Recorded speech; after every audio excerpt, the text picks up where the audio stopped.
नमस्कार दोस्तों, आज हम आपको सुनाएंगे सबसे प्रसिद्ध और दिव्य कथा महादेव यानी शिव शंकर और मां पार्वती के विवाह की अद्भुत और प्रेरणादायक गाथा। यह कथा प्रेम, तपस्या, त्याग और अध्यात्म का अद्भुत संगम है। पहले जन्म में देवी सती दक्ष प्रजापति की पुत्री थीं। उनका विवाह महादेव से हुआ, लेकिन पिता के अपमान के कारण सती ने यज्ञ अग्नि में अपने प्राण त्याग दिए। इससे दुखी होकर शिवजी ने तपस्या में लीन रहना ही उचित समझा। सती ने वचन दिया कि वे अगली बार हिमालय राज की पुत्री के रूप में जन्म लेंगी और पुनः शिवजी से विवाह करेंगी। सती ने पार्वती के रूप में हिमालय राज और मैना देवी के घर जन्म लिया। बचपन से ही वे शिवजी को अपना पति मानती थीं।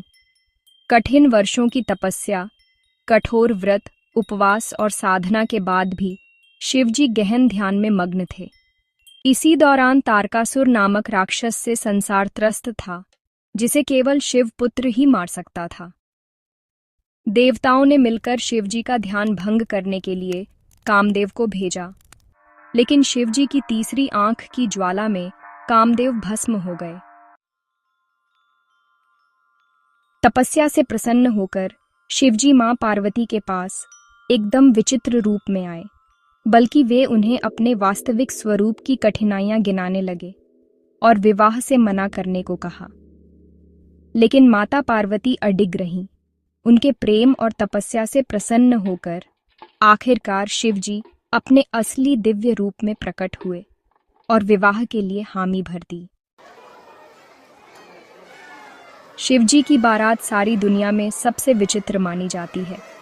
उनकी बारात में भूत प्रेत, देव, पशु पक्षी सभी शामिल थे। उधर पार्वती का परिवार सुंदर महल, आभूषणों और ऋषियों मुनियों के साथ तैयार था। शिवजी स्वयं रुएं, राख और जटाओं में आए, जिसे देखकर मैना माता तो बेहोश तक हो गईं। माता पार्वती की प्रार्थना पर शिवजी सुंदर रूप धारण करते हैं और तभी उनका विवाह पारंपरिक वैदिक रीति रिवाज से संपन्न होता है। ब्रह्मा और विष्णु साक्षी बनते हैं, देवर्षि नारद मंगलाचरण गाते हैं और हिमालय राज कन्या दान करते हैं। महाशिवरात्रि महादेव और पार्वती के इसी विवाह की स्मृति में मनाया जाता है, जो सिर्फ देवलोक ही नहीं बल्कि मानव समाज के लिए भी एक खास संदेश छोड़ता है। ईश्वर